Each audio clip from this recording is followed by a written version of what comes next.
এবার একটু জাহাঙ্গীরনগর বিশ্ববিদ্যালয়ের 10 নম্বর হলে রয়েছেন সহকর্মী মাহফুজুর রহমান নিপু, তার কাছে যেতে চাই। নিপু, ভোট গ্রহণের সার্বিক পরিবেশ আপনি কেমন দেখছেন? ভোটারদের উপস্থিতি কতটা চোখে পড়লো? এই মুহূর্তের সার্বিক পরিস্থিতি একটু জানতে চাই আপনার কাছ থেকে।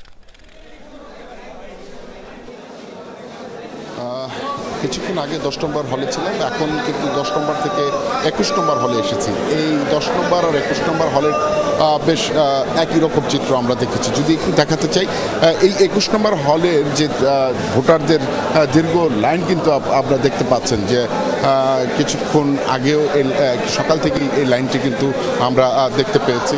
আর এই শুধুমাত্র এই কেন্দ্রের ভিতরে 735টি ভোটার রয়েছেন। এর মধ্যে এখন পর্যন্ত যেটি আমরা তথ্য জেনেছি, প্রায় 35% ভোটার তাদের ভোটাধিকার প্রয়োগ করেছেন এই আড়াই ঘন্টার মধ্যে।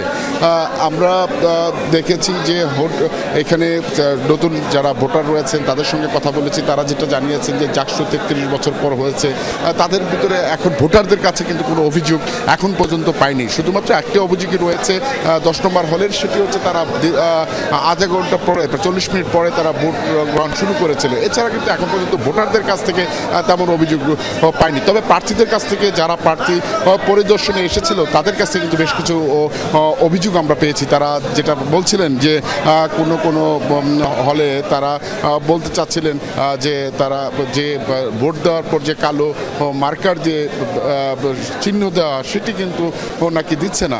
যদিও আমরা এই বিষয়টির সত্যতা এখনো পর্যন্ত পাইনি, শুধু অভিযোগই আমরা পেয়েছি। এছাড়াও এক প্যানেল অন্য প্যানেলের বিরুদ্ধে একের পর এক অভিযোগ কিন্তু আছেই। এছাড়াও কেউ কেউ অভিযোগ করছেন যে প্রশাসন কাউকে সুবিধা দিচ্ছেন এবং কাউকে পক্ষপাতিত্বমূলক আচরণ করছেন, এমন অভিযোগও কিন্তু রয়েছেন।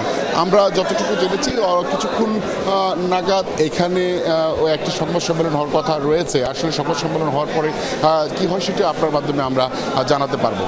নিশ্চয়ই নিপু, অনেক ধন্যবাদ আপনাকে।